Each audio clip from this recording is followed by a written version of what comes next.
മകളെ, ജെറുസലം വചന കൂടാരത്തിൽ നിന്നും 3 മിനിറ്റ് പ്രാർത്ഥനയ്ക്കായി നമ്മളിത് വലിയ സ്നേഹത്തോടെ ഒരുമിച്ച് ചേർന്നിരിക്കുകയാണ്.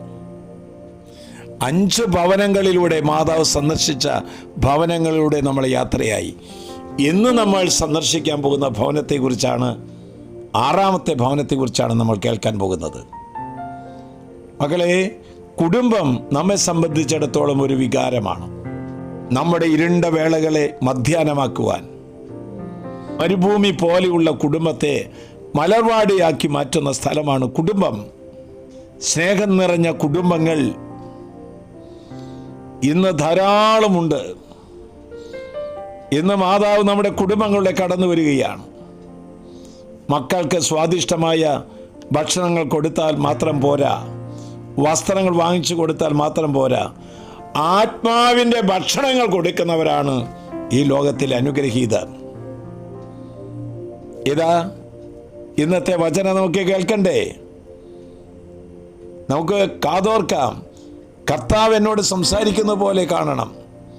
ഫിലിപ്പിയർക്കാർക്ക് എഴുതിയ ലേഖനം 2-ാം അധ്യായം 2-ാം വാക്യം. നിങ്ങൾ ഒരേ കാര്യങ്ങൾ ചിന്തിച്ച്, ഒരേ സ്നേഹത്തിൽ വർത്തിച്ച്, ഒരേ ആത്മാവും ഒരേ അഭിപ്രായമുള്ളവരായി എൻ്റെ സന്തോഷം പൂർണ്ണമാക്കുവിൻ. മാതാവ് നടന്നു നീങ്ങുന്ന 6ാമത്തെ ഭവനം എൻ്റെ ഭവനമാണ്. നമ്മുടെ ഭവനം ഒരു ദൈവാലയമാണ്. നമ്മുടെ ഭവനം ഒരു വിദ്യാലയമാണ്. കുടുംബജീവിതത്തിൻ്റെ ഹൃദയം എന്ന് പറഞ്ഞാൽ സ്നേഹമാണ്.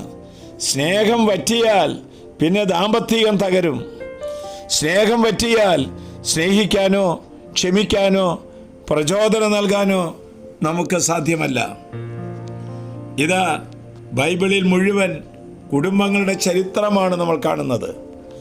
സക്രിയാസിൻ്റെ ഭവനം, പത്രോസിൻ്റെ ഭവനം, അത് സൗഖ്യത്തിൻ്റെ ഭവനമാണ്. കാനായിലെ കല്യാണ ഭവനം, അത് കണക്കുകൂട്ടൽ തെറ്റിയ ഭവനമാണ്. ലാസറിൻ്റെ ഭവനം മരിച്ചവനെ ഉയർപ്പിച്ച ഭവനമാണ്. സക്കേവൂസിൻ്റെ ഭവനം പാപശാപമോചനം കിട്ടിയ ഭവനമാണ്. മാർത്താ മറിയത്തിൻ്റെ ഭവനം ആശ്വാസ ഭവനമാണ്. മകളെ, മാതാവ് എൻ്റെ കുടുംബത്തിൽ വന്നാൽ എൻ്റെ കുടുംബം സൗഖ്യത്തിൻ്റെ കുടുംബമായി മാറും. കണക്കുകൂട്ടുകളെല്ലാം ശരിയായിത്തീരും. പാപമോചനം മാതാവിലൂടെ നമുക്ക് സാധിപ്പിച്ചു തരും. നമ്മെ ഓരോരുത്തരെയും ആശ്വസിപ്പിക്കും. നമ്മുടെ കുടുംബം ഒരു സ്വർഗീയ ഭവനമായി മാറും. മകളെ, 6ാമത്തെ ഭവനം എൻ്റെ ഭവനമാണ്. ഈ 6 ഭവനങ്ങൾ ഇന്ന് ഈ മെസ്സേജ് ആദ്യമായി കിട്ടിക്കഴിഞ്ഞാൽ 6 പേർക്ക് നീ ഷെയർ ചെയ്താൽ മാതാവിൻ്റെ പ്രത്യേകമായ കൃപ, പ്രത്യേകമായ അനുഗ്രഹം, പ്രത്യേകമായിരിക്കുന്ന ഒരു അഭിഷേകം മാതാവ് നമുക്ക് തരുമെന്നുള്ളതിന് സംശയമില്ല. നമുക്ക് സഹകരിക്കാം.